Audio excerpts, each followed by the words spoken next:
师父跟各位讲一个公案给你们做参考，好不好？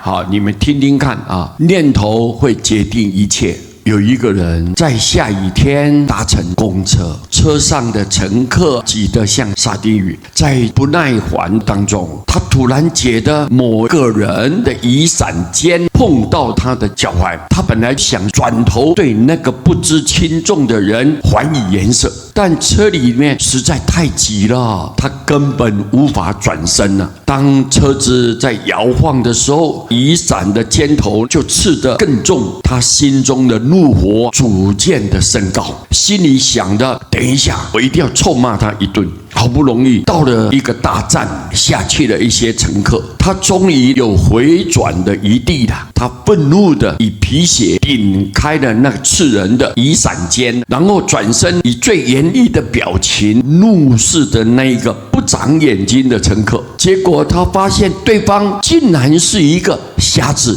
是一个盲人啊！哎呀！刺到他脚踝的并不是他想象的雨伞尖啊，而是他的拐杖啊！他心中原本难以压抑的那一股怒火突然间消失无踪，而脚踝似乎也不再那么疼痛了。为什么整个感觉会突然转变了呢？没有错，是想法变了。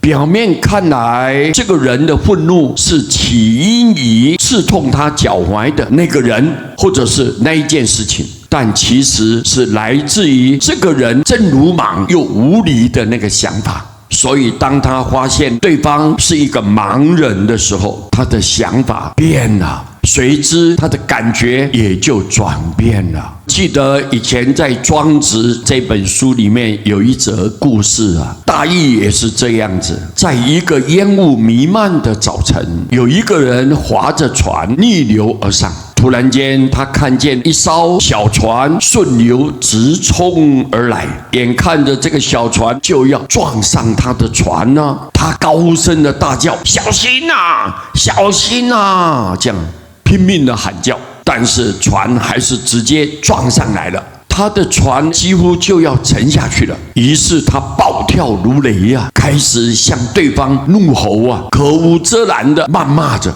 但是当他仔细一看，才发现原来是一艘空船啊，因此他气也就消了。如果你被楼上的人洒了一身水，你可能会对他大声的叫喊，甚至于打骂。如果天空突然下雨啊，把你淋湿了，即便你是一个脾气不好的人，也不会大发雷霆嘛。很多时候事情本身是不会伤害你，伤害你的是你对事情的想法。事情发生的大小不重要，重要的是你的想法。若念头不变，命运就无法改变；念头一变，你的世界就开始变了。正所谓六尘本无是与非啊，因人好恶而有别啊。人在红尘心不染，云自飘过谁自闲啊。这一句话讲得太好了。我们往往都是自己的想法太极端，把对方这件事情感觉是对我伤害，心里不舒服不爽快，因此就采取报复了。这个时候我们应该赶紧念佛。如果大家都能够及时的转过头来，知道外在的一切都是个假象，